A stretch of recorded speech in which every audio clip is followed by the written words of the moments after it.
स्वागत है फ्रेंड आप सभी का आइकॉन एजुकेशन ग्रुप एंड ज्ञानी बाबा चैनल पर। आज हम कक्षा 9 की एक इंपॉर्टेंट एक्सरसाइज आपसे डिस्कस करने जा रहे हैं।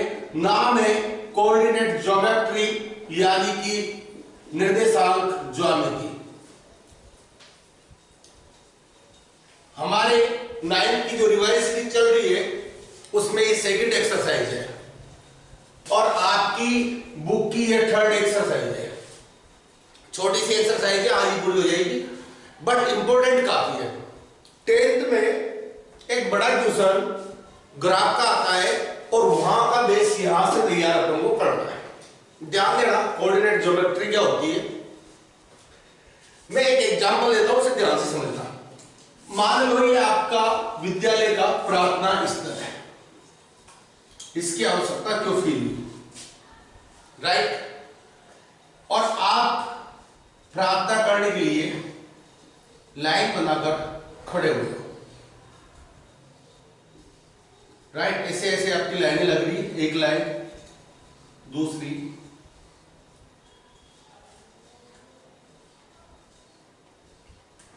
इस प्रकार आपकी लाइनें बनी हुई है।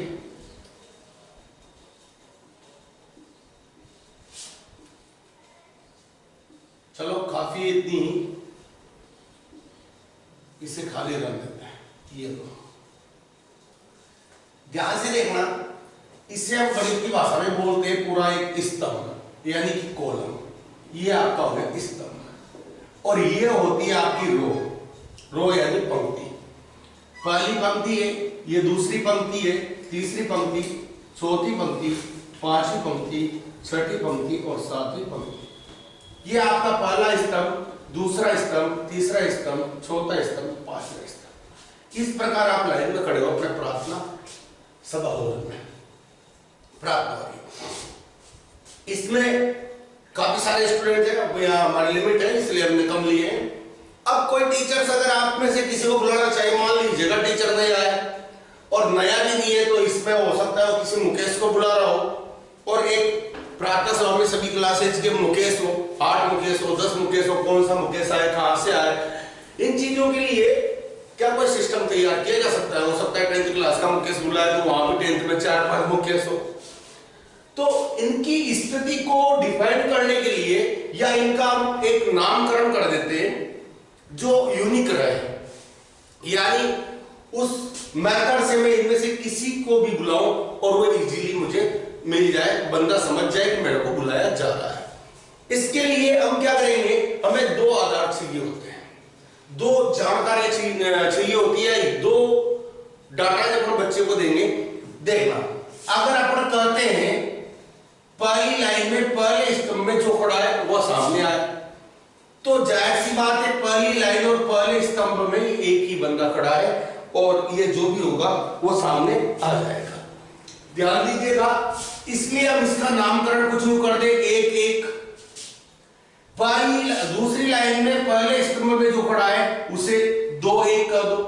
बच्चों को समझा दिया भैया, आपके नामकरण इस प्रकार होंगे, आप दूसरी लाइन में और पहले स्तंभ में हो, आपसे 2-1 कहा जाएगा। इसे हम कह रहे तीसरी लाइन और पहले कॉलम में 3-1 हो गया, राइट। इस वाले बंदे को क्या कहेंगे, 2 और 2 हो गया। तो हम किसी को भी बुलाए वो इजीली में फाइंड आउट हो जाएगा। माना कि टीचर को इस बंदे को बुलाना है, बताइए इसका नाम क्या हो जाएगा। हमारी तरफ से नया नाम क्या दिया गया है इसे, ये 5वीं पंक्ति में चौथे कॉलम में है, इसलिए इसका नाम होगा 5-4। यानी 2 चीजें चाहिए, उससे हम एग्जैक्ट स्थिति किसी समतल में खड़े व्यक्ति की या किसी बिंदु की या किसी वस्तु की बता सकते हैं। इसी को बेस मानकर आपके निर्देशांक ज्यामिति आई है। क्लियर है? ध्यान से देखिए, आप इसमें हर नाम यूनिक दे सकते हो। इसका यूनिक नाम क्या होगा, दूसरा और तीसरा, दूसरी पंक्ति तीसरा कॉलम। इसका नाम क्या हो जाएगा, तीसरी पंक्ति तीसरा कॉलम। इसका नाम हो जाएगा तीसरी पंक्ति पांचवा कॉलम, 3-5 नाम हो गया। इस प्रकार आप कोऑर्डिनेट ज्योमेट्री को समझ सकते हो। कोऑर्डिनेट ज्योमेट्री में भी आपको समतल में स्थित किसी भी बिंदु की स्थिति को दर्शाने के लिए 2 जानकारियों की, 2 आंकड़ों की, 2 सूचनाओं की आपको आवश्यकता पड़ने वाली है और उन्हें अपन कैसे बताएंगे, किसी समतल में किसी बिंदु की स्थिति को कैसे डिफाइन करेंगे, ये चीज हमें सीखनी है कोऑर्डिनेट ज्योमेट्री में। आगे जैसे जैसे जाएंगे अपने इसके एप्लीकेशन, इसके प्रयोग बढ़ते जाएंगे। आज हम चाहते हैं, इसे आप समझ चुके होंगे, मुझे इस बंदे को बुलाना है तो इसका नाम क्या हो जाएगा 5 और 1, और अपने लिख दिया इसे 5 1। इस बंदे का नाम क्या हो जाएगा 6 3, इसका नाम हो गया 6 3। इस प्रकार आप इन दो जानकारियों के माध्यम से सबको यूनिक नाम दे सकते हो, इन्हें एक पर्टिकुलर पहचान दे सकते हो। क्लियर है? सुनना। अब क्या होता है, किसी समतल में कोई बिंदु होता है, उसकी स्थिति को दर्शाने के लिए हम एक कार्तिक निर्देशांक तल पढ़ते हैं, कार्तिक निर्देशांक पढ़ते हैं, सॉरी कार्तिक निर्देशांक पढ़ते हैं। इसमें क्या होता है, किसी भी समतल को इन दो रेखाओं के द्वारा, एक रेखा होती है आपकी क्षैतिज रेखा और दूसरी रेखा होती है आपकी ऊर्ध्वाधर रेखा, के द्वारा कितने भागों में बांट दिया जाता है, 4 भागों में, पहला दूसरा तीसरा चौथा भाग।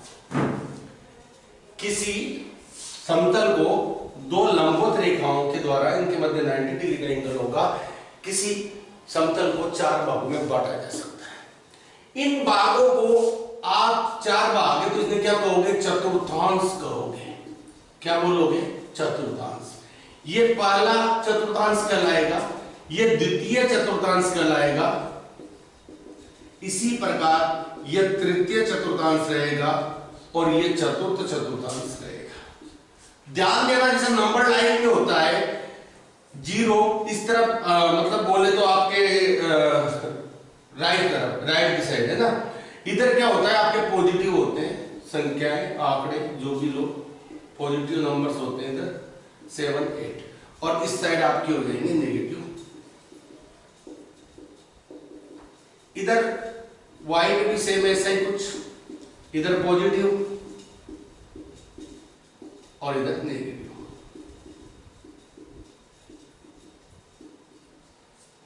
क्लियर? अब सुनो, इस रेखा को हमारे यहां इस प्रदर्शनी में x अक्ष कहा जाता है और इसे y अक्ष कहा जाता है। ये धनात्मक x अक्ष हो जाएगा और मूल, ये जहां पे दोनों रेखाएं एक दूसरे को काटती है, इसे हम मूल बिंदु कहते हैं, मूल बिंदु कहते हैं, इसे मूल बिंदु कहते हैं। तो मूल बिंदु के बाईं तरफ आपके ऋणात्मक x अक्ष होगा, ऋणात्मक x अक्ष, ये धनात्मक y अक्ष और ये धनात्मक ऋणात्मक y अक्ष। y डैश से भी से शो करते हैं और इसे x डैश से शो कर देते हैं, रेखा एक ही है। ध्यान देना। अब इससे किसी बिंदु की स्थिति को कैसे दर्शाया जाएगा, ध्यान देना। मान लो इसमें कहीं भी कोई बिंदु रखा हुआ है, आपको देखना है x अक्ष पर ये कितना जा रहा है 2, इधर y अक्ष पे कितना जा रहा है 4। कोऑर्डिनेट ज्योमेट्री के सिस्टम में ये फिक्स किया गया है कि पहले हम x कोऑर्डिनेट लिखेंगे और बाद में हम y कोऑर्डिनेट लिखेंगे। इन दोनों कोऑर्डिनेट के मध्य कोमा लगाया जाएगा और हमेशा इन्हें छोटे वाले ब्रैकेट में लिखा जाएगा। ध्यान से समझना। तो यहां पर x अक्ष पे कितना है 2, इधर y पे कितना है 4, तो इस बिंदु, मान लो इसका नाम P है, तो इसके कोऑर्डिनेट हो जाएंगे x पे 2, y पे 4, बीच में कोमा, छोटे ब्रैकेट में। क्लियर? ये कोई पॉइंट है यहाँ पे, इसे देखना है x पे कितना जा रहा है कि 5 जा रहा है सर, y पे देख लो y पे कितना जा रहा है कि 2 जा रहा है, इसलिए इसके कोऑर्डिनेट हो गए 5 2। ये दो जानकारी चाहिए, इसे x निर्देशांक कहते हैं, इसे y निर्देशांक कहते हैं। x निर्देशांक को आप भुज भी कहते हो, y निर्देशांक को आप कोटि भी कहते हो। अगर इस बिंदु की भुज की बात की जाए तो भुज 5 हुआ और कोटि की बात की जाए तो कोटि कितनी हुई 2 हुई। क्लियर है? अगर आपका कोई पॉइंट है, मान लो -2 और 5 से कौन सा बिंदु डिनोटेट होगा, कहां पे प्लॉट कर सकते हैं इसे, तो आपको देखना है आगे वाला कोऑर्डिनेट हमेशा x का होता है और पीछे वाला कोऑर्डिनेट हमेशा y का होता है।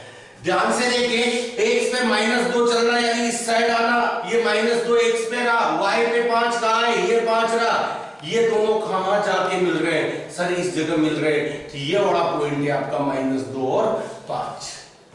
क्लियर होगा? ध्यान से देखिए, अब कोई भी पॉइंट को मान लो आपसे कहा गया -2 और -5 को ढूंढिए। x पे आपको -2 चढ़ना है, ये रहा। y पे आपको -5 नीचे की साइड चलेंगे, प्लस का चढ़ना हो तो ऊपर चलेंगे। अब ये दोनों कहां आके मिल रहे हैं? इस जगह आके मिल रहे हैं। अतः इस बिंदु के निर्देशांक होंगे -2 और -5। कुछ इसी प्रकार आपको x अगर प्लस मिले, y माइनस का मिले, तो x प्लस के 2 है, ये रहे, y माइनस के 5 है, ये रहे। ये दोनों कहां जाके मिल रहे हैं? इस जगह मिल रहे हैं। अतः इस पॉइंट का नाम होगा 2 और -5। आप देख पाओगे इसमें x भी धनात्मक है, y भी धनात्मक है, तो हमेशा प्रथम चतुर्थांश में दोनों कोऑर्डिनेट प्लस के होते हैं, दोनों निर्देशांक प्लस के होते हैं। सेकंड कोऑर्डिनेट में x माइनस का होता है, y प्लस का होता है, इसलिए माइनस और प्लस यहां पर आपको मिलेंगे।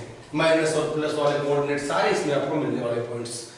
ध्यान दें, x माइनस y भी माइनस, यानी इसमें दोनों निर्देशांक आपको काय के मिलेंगे? माइनस के। इस वाले में x तो प्लस है, y माइनस है, यानी आगे प्लस आएगा फिर पीछे माइनस आएगा। इस प्रकार आप केवल चिन्ह देख के बता सकते हो कौन सा बिंदु कौन से चतुर्थांश में स्थित है, और हम इजीली पता लगा लेंगे कि किस चतुर्थांश में ये बिंदु उपस्थित है। इस चीज को समझ लो, आपके सारी एक्सरसाइज कंप्लीट हो जाएगी। इसके अलावा इसमें कुछ भी नहीं है। अभी हम कुछ क्वेश्चंस करेंगे और उनकी क्वेश्चंस को देखेंगे। बड़े इजी क्वेश्चन है और अपन को समझने भी बेहतरीन तरीके से आ जाएगा। अपन को कहां क्या करना है, आप केवल यहां से कुछ चीजें याद रखें। ये आपका x अक्ष होता है, ये आपका y अक्ष होता है। इसे हम x क्षैतिज रेखा को मतलब x अक्ष के कोऑर्डिनेट को हम भुज भी कहते हैं, y अक्ष के कोऑर्डिनेट को हम कोटि भी कहते हैं। ध्यान देना, जहां ये दोनों बिंदु काटते हैं उसे हम मूल बिंदु कहते हैं। और मूल बिंदु में ना तो हम इधर जा रहे हैं, ना ऊपर y पे जा रहे हैं, ना नीचे y पे जा रहे हैं, ना इधर जा रहे हैं, किधर नहीं जा रहे, तो यहाँ पे 0 है, तो x कोऑर्डिनेट भी 0 है और y कोऑर्डिनेट भी 0 है। अतः हम कहेंगे मूल बिंदु के निर्देशांक 0 0 होते हैं। मूल बिंदु के निर्देशांक 0 0 होते हैं। बस इतनी सी बातें हमें यहाँ पे करनी है। इसके बाद आपकी सारी एक्सरसाइज कंप्लीट हो ही जानी है। ध्यान से आप इस चीज को देख लें और लिखना चाहो तो कुछ ऐसा एक क्षैतिज रेखा और ऊर्ध्वाधर रेखा बना के इस पूरी चीज को आप लिख लें। इंपॉर्टेंट चीज हमारे लिए हो सकती है। अगर आपसे नॉर्मली कोई पूछे -2 और 5 कहाँ मिलेगा, आप केवल साइन देख के यहाँ माइनस है यहाँ प्लस है, आगे माइनस आना, बाद वाले में प्लस आना, यानी x वाला माइनस का होना, y वाला प्लस का होना, यानी इसके चिन्ह तो इसके जैसे है। अतः ये द्वितीय चतुर्थांश में मिलेगा। और देखें कि अगर यहाँ पे दोनों माइनस हो कौन से चतुर्थांश में मिलेगा, साफ तृतीय चतुर्थांश में मिलेगा। या ये प्लस का हो ये माइनस का हो तो चतुर्थ चतुर्थांश में मिलेगा। अगर दोनों ही प्लस हो तो प्रथम चतुर्थांश में आपको मिलने वाला है। ध्यान दें, मैं आपके एक्सरसाइज 3.2 की बातें करूंगा। 3.1 में ऐसा कुछ है ही नहीं जो अपन को करना हो, तो अपन 3.2 को देखते हैं। और इसमें क्वेश्चन नंबर 1 जो दिया है, बड़ा सिंपल सा क्वेश्चन दिया है साहब। इसमें पूछा गया है कार्तिक तल में किसी बिंदु की स्थिति को निर्धारित करने वाली क्षैतिज रेखा और ऊर्ध्वाधर रेखा क्या कहलाती है। आपके आंसर यही लिखे हुए हैं। क्षैतिज रेखा तो x अक्ष कहलाएगी, ऊर्ध्वाधर रेखा आपकी y अक्ष कहलाएगी। यही आपका आंसर होगा। सेकंड क्वेश्चन इसने किया है, इन दो रेखाओं से बने तल के प्रत्येक भाग का नाम प्रथम चतुर्थांश, द्वितीय चतुर्थांश, तृतीय चतुर्थांश, चतुर्थ चतुर्थांश होता है। यानी कि इन दो रेखाओं से बनने वाला प्रत्येक भाग एक चतुर्थांश कहलाता है। इन दो रेखाओं से बनने वाला प्रत्येक भाग एक चतुर्थांश कहलाता है। और अगले वाले क्वेश्चंस की तरफ देखते हैं। उस बिंदु का नाम बताइए जहां ये दोनों रेखा एक दूसरे को प्रतिच्छेद करती है। हमने लिखा हुआ है कि हम उस बिंदु को मूल बिंदु कहते हैं। और अगर इसके निर्देशांक भी अपन से पूछता, ये कोऑर्डिनेट अपन से पूछता, तो हम कह देते कि इसके कोऑर्डिनेट 0 0 होते हैं। क्वेश्चन नंबर 2 जो है उसमें कहा गया है, आपको एक चित्र दिया है और मैंने आपकी सुविधा के लिए, टाइम ज्यादा वेस्ट ना हो इसके लिए यहाँ पे चित्र बनाया गया है।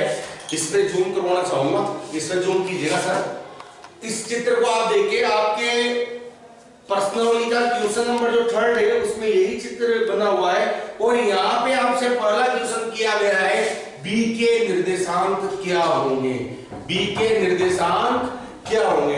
अगर हम बी के निर्देशांक की कोऑर्डिनेट की बात करते हैं तो आप देखिएगा ये बी है और बी के कोऑर्डिनेट क्या होंगे, एक्स पे कितना जा रहा है, पहले हम एक्स वाला कोऑर्डिनेट देखते हैं, ये -5 है और वाई पे कितना जा रहा है 2, इसलिए इसका कोऑर्डिनेट हो गया, बी का कोऑर्डिनेट हो गए -5 और 2, -5 और 2। इसके बाद आपसे पूछा गया है सी के निर्देशांक क्या होंगे, ध्यान से देखना, सी कहां पर है, हमारा सी यहां पर है, इसके कोऑर्डिनेट जब हम देखेंगे तो सी एक्स पे कितना जा रहा है 5, वाई की तरफ कितना जा रहा है -5, इसलिए सी के कोऑर्डिनेट हो गए प्लस के 5 और माइनस के 5। अगला क्वेश्चन किया, निर्देशांक -3 -5 द्वारा पहचाना गया बिंदु कौन सा है, यानी आपको दिया गया है -3 और -5, इनसे कौन सा बिंदु रिप्रेजेंट हो रहा है। आप देखो एक्स पे -3 चले, वाई पे -5 चले और ये यहां आके मिल रहे हैं, यानी वो हमारा बिंदु है ई, तो हम कहेंगे ई बिंदु इससे इस कोऑर्डिनेट को रिप्रेजेंट करता है। ध्यान दीजिएगा, अगला क्वेश्चन दिया गया है कि 2 -4 ये इसके द्वारा पहचाना गया बिंदु कौन सा होगा, इसके द्वारा पहचाना गया बिंदु कौन सा होगा, एक्स पे चले 2, वाई पे चले -4, ये दोनों कहां आके मिल रहे हैं, इस जगह कौन सा पॉइंट है, जी, अतः हम कहेंगे इससे पहचाना गया बिंदु जी होगा। क्लियर है, इजीली आपको समझ में आ रहा होगा। और देखते हैं डी का भुज क्या है, हम डी को देखते हैं, ये डी है आपका, यहाँ पे ध्यान से देखें, डी एक्स पे कितना जा रहा है 6, वाई पे कितना जा रहा है 2, यानी डी के कोऑर्डिनेट हो गए 6 और 2, तो डी का भुज तो होगा एक्स वाला निर्देशांक कितना है 6, तो ये भुज हो गया। अगर कोटि भी पूछता तो हम कोटि भी बता देते हो, वाई वाला कोऑर्डिनेट होता है यानी कि 2। क्लियर है। और देखते हैं बिंदु एच की कोटि क्या होगी, बिंदु एच के कोऑर्डिनेट देख लो पहले, बिंदु एच ये कहां पे, ये आपका बिंदु एच, एक्स पे -5 जा रही है, वाई पे -3 जा रही है, यानी एच के कोऑर्डिनेट हो गए -5 और -3, इसका भुज तो हो गया 7, -5 और कोटि हो गई आपके -3। इस प्रकार दोनों चीजें हमने निकाली, उसने कोटि पूछी, आप कोटि का आंसर दे दे कि -3 होगी।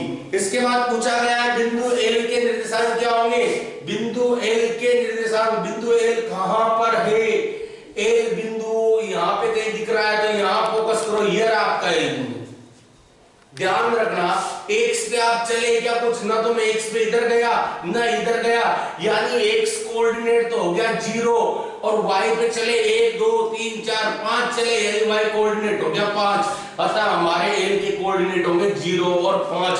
ध्यान रखना, एक अच्छा सा निष्कर्ष यहां से निकलता है, वाई अक्ष पे जितने भी बिंदु ऐसे आएंगे उनका एक्स वाला कोऑर्डिनेट हमेशा 0 रहेगा। जैसे अगर मुझे इसका कोऑर्डिनेट निकालना है, एक्स पे मैं चला ही नहीं हूं तो एक्स 0 आएगा, वाई पे 3 चले तो इसका नाम हो जाएगा 0 3, इसके कोऑर्डिनेट हो जाएंगे 0 3। अगर इस बिंदु की मैं बात करूं, मैं एक्स पे चला ही नहीं हूं दोनों तरफ, तो एक्स तो हो गया 0 और वाई पे कितना चला हुआ है -2, अतः इसके कोऑर्डिनेट हो गए 0 2। अगर इस बिंदु की बात करें, एक्स अक्ष पे क्या समस्याएं आती है वो देख लेते हैं, क्या घटना घटित होती है।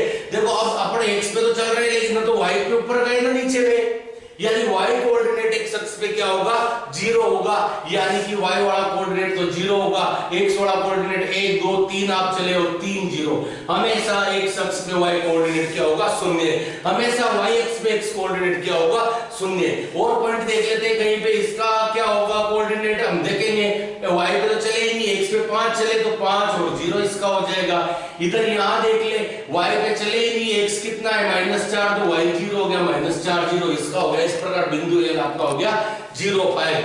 ध्यान रखना, एक्स अक्ष पर जो भी बिंदु होगा वह x 0 के रूप का होगा, मतलब x कुछ भी हो सकता है, लेकिन y कोऑर्डिनेट हमेशा 0 होगा। और y अक्ष पर कोई भी बिंदु अगर आया तो वह किस फॉर्म का होगा, उसका x कोऑर्डिनेट 0 होगा और y कोऑर्डिनेट कुछ ना कुछ होगा। क्लियर है। लास्ट एक हो रहा है कि बिंदु m के कोऑर्डिनेट लिखो, यह था आपका बिंदु m जो कि x अक्ष पर स्थित है, अतः इसका y कोऑर्डिनेट तो 0 पहले ही हो गया हमें पता है, और x कोऑर्डिनेट कितना है -3 है। इस प्रकार आपकी एक्सरसाइज 3.2 भी समाप्त हो जाती है। अब हम थोड़ा चाहेंगे आपके साथ के साथ प्रश्नावली 3.3 को इसमें शामिल करें। 3.3 एक्सरसाइज क्या है और क्या बताती है हमें, थोड़ा सा उसका भी रिवाइज कर लेते हैं। मैं इसको रफ कर देता हूं थोड़ा, आप प्रश्नावली 3.3 की क्वेश्चन को पढ़ लो इतनी देर में। 3.3 में आपको कुछ पॉइंट प्लॉट करने के लिए दिए होंगे, देखता हूं। 3.3 में आपको दिया है किस चतुर्थांश में या किस अक्ष पर ये बिंदु होंगे। -2 4 दिया है, 3 -1 दिया है और -1 0 दिया है। और देखते हैं 1 2 दिया है, -3 -5 दिया है, 1 2 दिया है, -1 2 दिया है, -3 -5 दिया है। आपसे पूछा गया है ये पॉइंट्स कहां होंगे, किस चतुर्थांश में होंगे या किस अक्ष पे होंगे। अगर मैं बताऊं आपको चतुर्थांश की बात, तो हमने बात की थी इसमें दोनों प्लस होते हैं, इसमें x माइनस होता है y प्लस होता है, इसमें दोनों माइनस होते हैं, इसमें x प्लस y माइनस होता है। ध्यान देना, x माइनस है y प्लस है, यानी ये वाला मामला है। और ये कौन सा चतुर्थांश है, सेकंड चतुर्थांश, यानी ये तो होगा सेकंड चतुर्थांश में। x प्लस है y माइनस है, ये तो चतुर्थ चतुर्थांश की बात है, अतः ये होगा फोर्थ चतुर्थांश में। जब देखो यहां पर सबसे पहले देखने की आवश्यकता ही नहीं है आपका y कोऑर्डिनेट क्या आ रहा है, शून्य आ रहा है। जब भी y कोऑर्डिनेट शून्य आता है कि ये अक्ष पर होगा, कौन से अक्ष पर, x अक्ष पर होगा। दोनों धनात्मक है, धनात्मक किसमें आते हैं, प्रथम चतुर्थांश में आता है, ये फर्स्ट चतुर्थांश में होगा। दोनों माइनस के थर्ड चतुर्थांश में आते हैं, इसलिए ये बिंदु थर्ड चतुर्थांश में होगा। इसने कहा है कार्तिक तल पर इनका स्थान भी निर्धारित कीजिए, हम ग्राफ में बना के बता देंगे कि ये चीजें कहां पे। ध्यान दें, मैंने एक अक्ष बनाया, y अक्ष बनाया, ये x डैश हो जाएगा, ये y डैश हो जाएगा। ध्यान दीजिएगा, बराबर बराबर मैं यहां ले लेता हूं, आपके पास ग्राफ पेपर होता है। 1 2 3 4 5 6 1 2 3 4 5 6 6 5 4 3 2 1 1 2 3 4 माइनस माइनस माइनस -1 -2 -3 काफी है।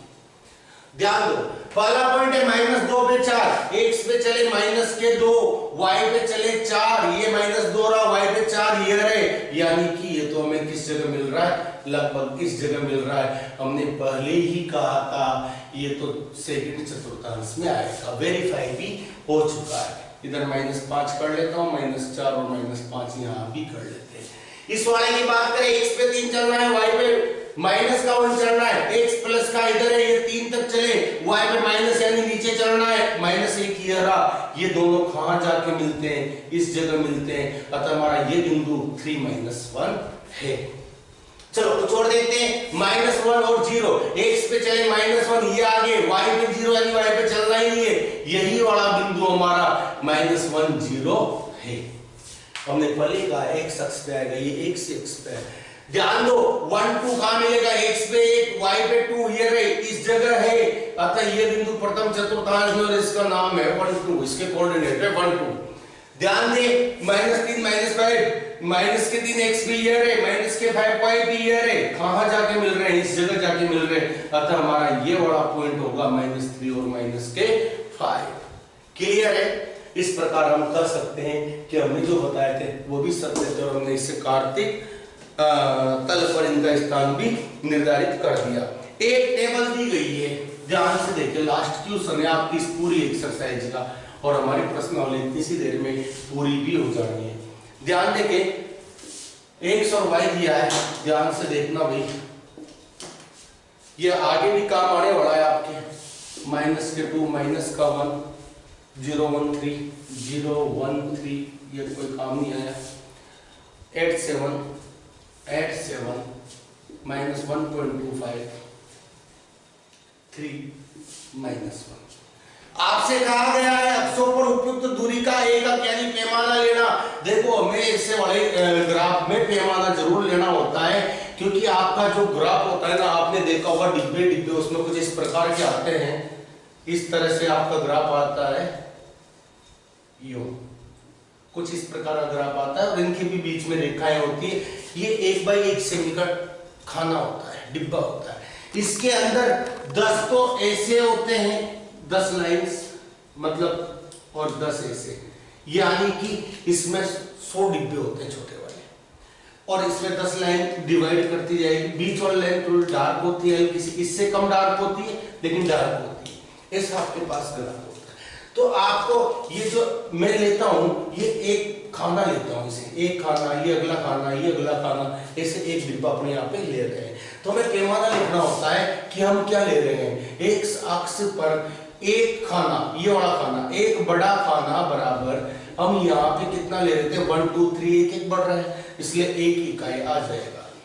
और यहाँ y अक्ष की बात करें तो इस पर एक बड़ा खाना बराबर, यहाँ भी हमने 1 2 3 एक एक का अंतर लिया है, अतः हम कहेंगे 1 इकाई यहाँ भी हो जाता है। ये आपका पैमाना लेना होता है साथ।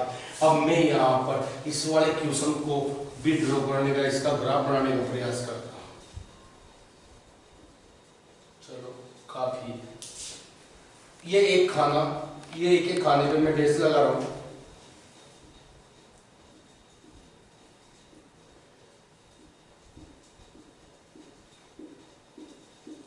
क्लियर है, छोटे बड़े नजर आ रहे होंगे, चला लेना भी आपके पास ग्राफ होता है, ठीक है। इसे मैंने लिखा 1 2 3 4 5 6 7, 1 2 3 4 5 6, राइट। 8 तक जा रहे हैं, थोड़ा और ऊपर बढ़ा लेते हैं, इसमें चला गया कोई दिक्कत नहीं है। 5 6 7 और 8 यहाँ ले लेता हूँ, समझ रहे हो ना आप। इस टेबल को थोड़ा सा घुमा देते हैं, ये ठीक है सर, ध्यान से देखें। अब इसे हमें प्लॉट करने, पॉइंट को 1 -2 -3 -1 -2, ये आपका x अक्ष है, ये आपका y अक्ष है। पैमाना हम यहाँ भी वही लिख देते हैं, पैमाना सेम टू सेम एक का अंतर लिया है, अतः x अक्ष पर एक बड़ा खाना बराबर 1 इकाई, और y अक्ष पर भी क्या पैमाना रख देंगे हम, एक बड़ा खाना बराबर 1 इकाई। क्लियर है। अब ध्यान से देखना, सबसे पहला पॉइंट हमें ढूंढना है, x पे -2 चलना है, y पे 8 चलना है। x पे -2 यानी इधर चलना, ये x अक्ष, ये x' अक्ष, तो इधर -2 यहाँ पे आया, y पे 8 चलना, ये रहा। ये दोनों कहाँ जाके मिलते हैं हमें ये देखना होगा। ये इस पॉइंट पे आके मिल रहे हैं, ये वाला पॉइंट है आपका -2 और 8। क्लियर है। और देखते हैं, x पे चलना है -1, ये -1, y पे 7 चलना है, ये 7 रहा, ये -1 रहा, दोनों इस जगह आके मिल रहे हैं। ध्यान से देखोगे तो ये -1 x पे, ये y 7 रहा, यानी ये वाला पॉइंट है आपका x -1, y का मान 7। और देखते हैं, x पे 0 यानी x पे चले ही नहीं, y पे चले 1.25। ध्यान रखना, 1 से 2 के बीच में आपको मिलने वाला है -1.25। y पे देखेंगे तो इधर चलेगा, लेकिन इसके बीच में हल्की सी डार्क रेखा होती है, हल्की सी डार्क, 5 डिब्बे होते हैं यहां तक, तो आप इसे कह सकते हो 1.5। प्रत्येक एक छोटा डिब्बा जो होगा ना आपके इसके अंदर, वो कितने कितने पॉइंट का होगा, 0.1 पॉइंट का होगा। और आपको कितने पॉइंट चाहिए, 2 5 चाहिए। यानी कि आपको ध्यान देना, अगर यहां पे -1 है, यहां पे -2 है, तो ध्यान से देखना आपको कितने काउंट करने हैं। एक का तो 0.1 हो गया, 2 डिब्बे लोगे तो 0.2 हो जाएंगे, और 3 लोगे तो 0.3 हो जाएंगे। तो आपको पूरे 3 नहीं लेने हैं, आप इनके बीच में लाइन बना दें, दो मतलब तीसरे वाले के बीच में आप लाइन बना दे, या तीसरे वाले के बीच का आप पॉइंट ले ले, वो रहेगा आपका 1.0.25। यहाँ पर अपन लेंगे इसके बीचों बीच -1 और 1.5 के बीचों बीच लोगे, यानी 2.5 डिब्बे आपको लेने। और इस जगह जो पॉइंट आएगा, x पे चलना ही नहीं है, वो पॉइंट आपका रहेगा 0 -1.25। 1 3 की बात करेंगे, x पे 1 चले, y पे 3 चले, ये रहा 1 3 आपका, x पे 1, y पे 3। जब 3 - 1 की बात करूंगा, 3 इधर चला, -1 यानी नीचे चलना, यानी ये रहा, ये कहाँ आके मिल रहा है इस जगह, अतः मेरा ये वाला पॉइंट हो गया 3 - 1। इस प्रकार आप पॉइंट प्लॉटिंग कर सकते हो। और कोऑर्डिनेट ज्योमेट्री की प्रश्नावली 3 जो आपकी है ना निर्देशांक ज्यामिति की, वह यहाँ पर समाप्त हो जाती है। कुछ एक ग्राफ्स वगैरह इससे संबंधित अगली वाली एक्सरसाइज में 4 में तो हम वहाँ उनके ग्राफ भी बनाएंगे। फिलहाल आपको ये समझना था इस एक्सरसाइज में, और इस सफलतापूर्वक संपन्न हो चुकी है हमारी तरफ से, तो आप इसे अच्छे से देखें और समझने का प्रयास करें। कुछ शब्दावली है उन्हें आराम से समझें। तो आज के लिए इतना ही पर्याप्त है। आप सभी का बहुत बहुत धन्यवाद। Thank you.